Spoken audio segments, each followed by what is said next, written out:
بسم اللہ الرحمن الرحیم نحمدہ ونصلی علی رسولہ الکریم اما بعد۔ محترم معزز سامعین کرام، آج کی ہماری گفتگو کا موضوع ہے دینی مدارس کی اہمیت۔ انسانی زندگی کی تاریخ جہاں سے ملنی شروع ہوتی ہے وہیں سے تعلیم و تعلم کا سلسلہ بھی شروع ہوتا ہے۔ گویا علم کا حصول بھی انسان کی فطرت کا حصہ ہے۔ یہی وجہ ہے کہ تہذیب، ثقافت اور تاریخ کی بنیاد کے پتھروں کے ساتھ ہی تعلیم و تعلم کے اوزار و اوراق ملنے شروع ہو جاتے ہیں۔ اس میں شک نہیں کہ ہر زمانے کی تعلیم کا معیار زمانے کے تقاضے کے مطابق ہوتا ہے، اور ہر مذہب میں اپنی تعلیمات انسانی زندگی کے ارتقاء، انسانیت کی بلندی، خدا اور بندے کے تعلق اور کائنات کے بنائے جانے کے اسباب سے آگاہی پر زور دیتا ہے۔ مگر یہ بھی ایک سچائی ہے کہ اسلام دنیا کا پہلا ایسا مذہب ہے جس کا باضابطہ آغاز تعلیم و تعلم کی آیت کریمہ سے ہوا، اور اللہ تبارک و تعالی نے حصول علم پر مسلمانوں کو توجہ دینے کی تاکید کی۔ نبی کریم صلی اللہ علیہ وسلم کی تعلیمات سے گھبرا کر جب اہل مکہ نے انہیں ہجرت پر مجبور کر دیا تو وہ مدینہ تشریف لے آئے، اور پھر آہستہ آہستہ چاروں طرف سے عاشقان رسول مدینہ کی طرف ہجرت کرنے لگے۔ حضور نے صحابہ کرام کی تعلیم و تربیت پر ابتدائی سے توجہ دینی شروع کر دی تھی، اسی لیے دین اسلام میں تعلیم و تعلم کا رواج شروع سے ہی پایا جاتا ہے۔ مسلمان جب مدینہ منورہ میں رہنے لگے تو یہاں بھی ان کی تعلیم و تعلم اور رہائش کا انتظام کیا گیا۔ جو صحابہ کرام گھر اور خاندان والے تھے وہ اپنے گھروں میں آباد ہو گئے، اور وہ صحابہ کرام جو گھر پریوار والے نہیں تھے، بیوی بچوں کی ذمہ داریوں سے آزاد تھے، اور جنہیں دینی تعلیم کے حصول اور خدا کی عبادت و ریاضت کے علاوہ دنیا کے کسی کام میں دلچسپی نہیں تھی، وہ صفہ ہی کو اپنی کل کائنات سمجھتے تھے، اسی لیے انہیں اصحاب صفہ کہا جاتا ہے۔ صفہ کے اسی تصور نے بعد میں ترقی کر کے مدرسے کی شکل اختیار کی، اور پھر مختلف مدارس اور مکاتب میں صورت گر ہو کر دین اسلام کی تعلیمات کو عام کرنے کا ذریعہ بنا۔ اس طرح اس تاریک دنیا اور تعلیم سے بیزار قوموں میں علم کی روشنی پھیلنے لگی۔ آج جو لوگ یہ سمجھتے ہیں کہ مدرسوں کی تعلیم فرسودہ ہے اور اسکول و کالج کی تعلیم جدید اور وقت کے تقاضے کے عین مطابق ہے، اس لیے مدارس کی تعلیم کو یا تو بند کر دینا چاہیے یا اس کے نصاب تعلیم کو مکمل طور پر بدل دینا چاہیے، وہ لوگ شاید نہیں جانتے ہیں کہ ساری دنیا کی علم کی پیاس ابتدا میں مدارس نے ہی بجھائی ہے۔ علم کیا ہے اور اس کا حاصل کرنا کتنا اہم ہے، یہ سبق مدارس نے ہی لوگوں کو پڑھایا ہے۔ ہر شعبہ علم کی ترقی کی راہ مدارس نے ہی ہموار کی، کیونکہ اسلام نے علم کا حاصل کرنا مرد و عورت دونوں کے لیے لازمی قرار دیا تھا۔ اس لیے حصول علم سے محرومی کا تصور اسلام میں بہت تکلیف دہ ثابت ہو رہا تھا۔ اس تکلیف کو دور کرنے کے لیے اور اللہ کے بندوں تک علم کی روشنی پہنچانے کی ذمہ داری کو ادا کرنے کے لیے مسلم حکمرانوں نے بڑے پیمانے پر مدارس کھولے۔ محترم سامعین، آپ مدارس کے نام سے کسی قسم کے تعصب میں گرفتار نہ ہوں، کیونکہ یہ مدارس اپنے وقت کے بہت اعلیٰ پایہ کے جامعات تھے، جنہیں آج کل یونیورسٹیاں کہا جاتا ہے۔ ان مدارس میں صرف دین کی ہی تعلیم نہیں دی جاتی تھی، اور صرف حدیث، قرآن، فقہ اور تفسیر پر ہی زور نہیں دیا جاتا تھا، بلکہ سچ یہ ہے کہ علم کلام، بلاغت، کیمسٹری، طب، انجینئرنگ، مینجمنٹ، دوا سازی اور علاج و معالجے کے علاوہ سائنسی ایجادوں پر بھی بھرپور توجہ دی جاتی تھی۔ اسی روایت اور اسی روشنی سے کئی ممالک اور کئی اقوام نے اپنی دنیا کو روشن کیا اور روشنی کے اس سفر کو دوام بخشا۔ خود ہندوستان میں بھی اسی روشنی سے نئے چراغ جلانے کی کوشش کی گئی، جس میں ہندوستان نے بہت جلد بہت سارے ممالک پر سبقت حاصل کر لی، کیونکہ ہندوستان میں ابتدائی سے مادی اور روحانی تعلیم و تربیت کا ماحول بہت ہی شاندار تھا۔ آج جبکہ بہت سارے لوگوں کو مدارس و مکاتب کے نام سے ایک خاص طرح کی چڑ پیدا ہوتی ہے، ان لوگوں کو شاید معلوم نہیں ہے کہ انگریزوں کی آمد سے پہلے ہندوستان کے سبھی مذاہب کے ماننے والے لوگ مدارس میں ہی تعلیم حاصل کرتے تھے۔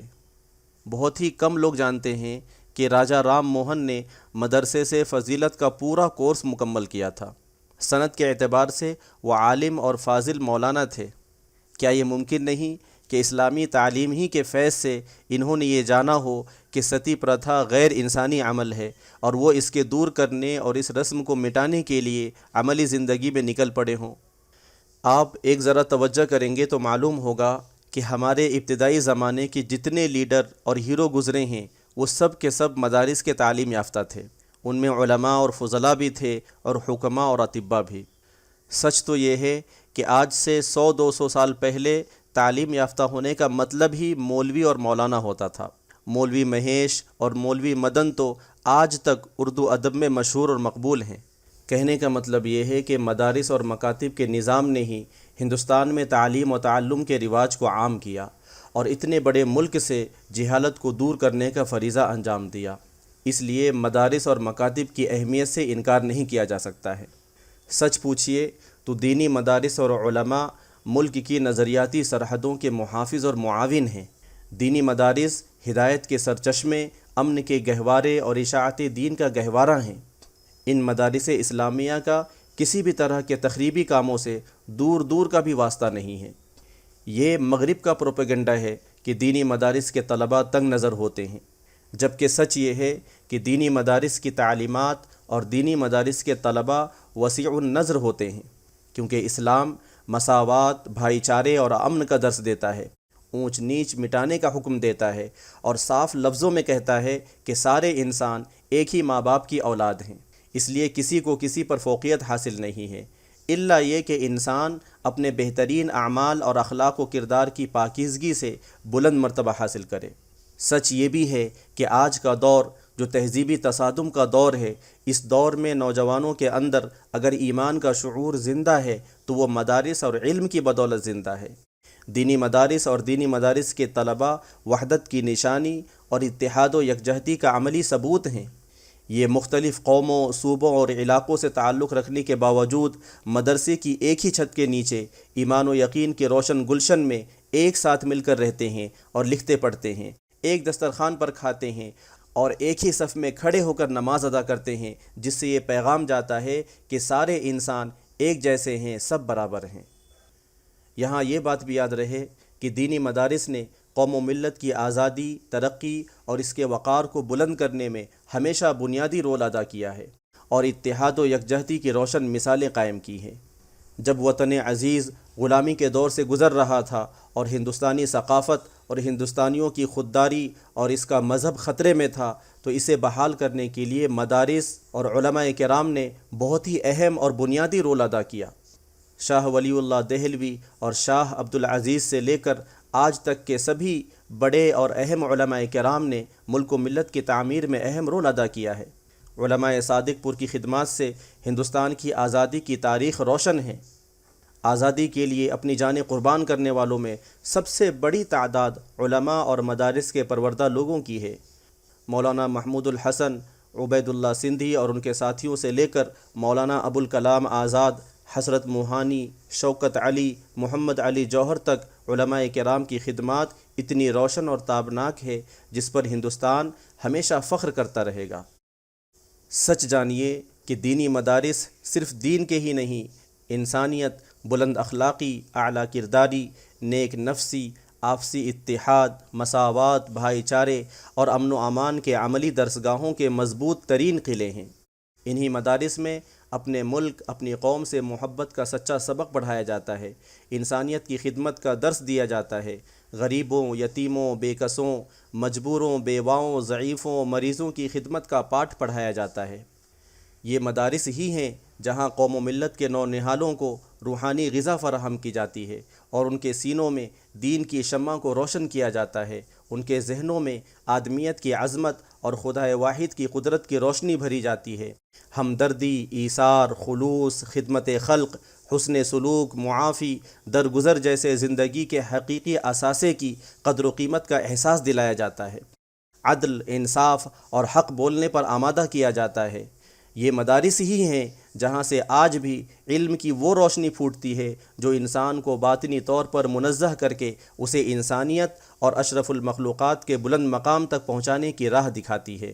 اس لیے یہ کہنا بالکل درست ہے کہ ہندوستان میں عربی مدرسوں کی ضرورت جتنی آج ہے کل اس سے بھی زیادہ ہوگی، کیونکہ ہندوستان کے عوامی مزاج اور جمہوری سوچ کو بگاڑنے کی جو کوششیں کی جا رہی ہیں، اور جس طرح انسانوں کی جماعت کو رنگ، نسل، ذات پات اور مذہب کے نام پر بانٹا جا رہا ہے، اسے آپس میں ملانے، جوڑنے اور جوڑ کر ایک متحدہ ہندوستان بنانے کا فریضہ ایک بار پھر مدارس کو ہی ادا کرنا پڑے گا۔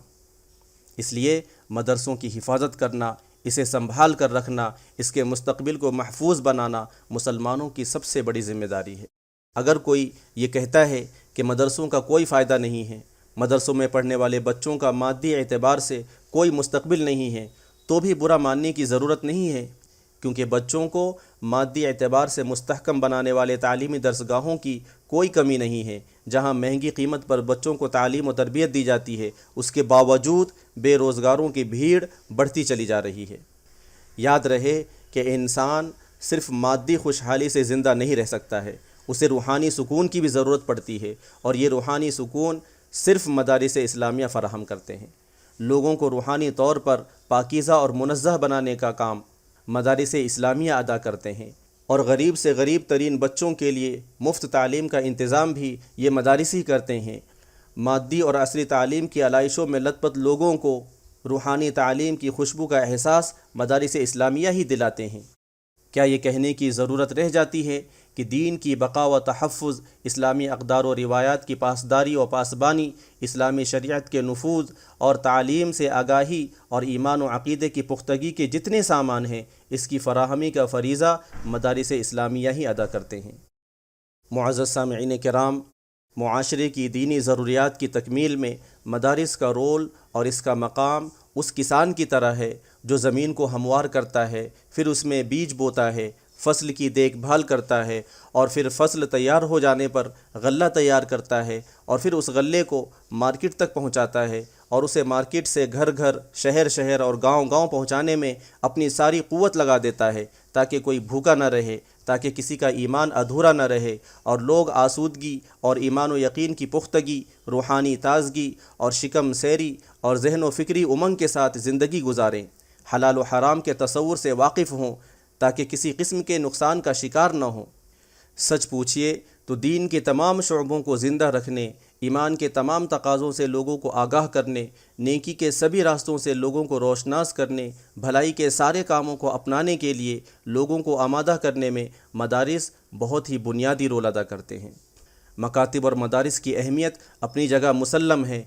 آج جب کہ سارے بچے جدید تعلیم کے اسکولوں میں جوق در جوق بھرتی ہو رہے ہیں، اور والدین مستقبل کے روشن خواب آنکھوں میں بسائے اپنے بچوں کو مہنگے اسکولوں میں داخل کر رہے ہیں، اس بات کو یقینی بنانا بہت ضروری ہو گیا ہے کہ ان بچوں کو روحانی غذا اور ایمان و عقیدے کی خوراک کیسے کھلائی جائے۔ اس کے لیے ضروری ہے کہ ہر گلی محلے اور گاؤں کی مسجدوں کو صبح و شام کے مکاتب میں بدل دیا جائے، ان کے اوقات اس طرح رکھے جائیں کہ بچے اسکول جانے سے پہلے 1 گھنٹہ مسجدوں کے مکاتب میں دینی تعلیم حاصل کریں، یا پھر اسکول سے آنے کے بعد 1 گھنٹہ مسجدوں کے مکاتب میں گزار کر اپنی دینی تعلیم سے آگاہی حاصل کریں۔ اس طرح ان بچوں اور ان بچوں کے والدین کی دنیا اور عاقبت سنور جائے گی، اور تبلیغ دین کا فریضہ بھی ادا ہو جائے گا۔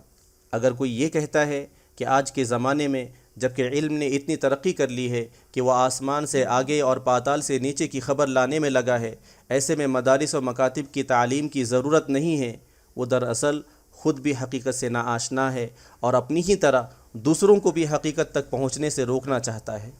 کیونکہ زمین و آسمان کی ہر طرح کی تعلیم تب تک ادھوری اور گمراہ کن رہے گی جب تک اس میں ایمان و یقین اور خدا واحد کی حقانیت کا نور شامل نہیں ہوگا۔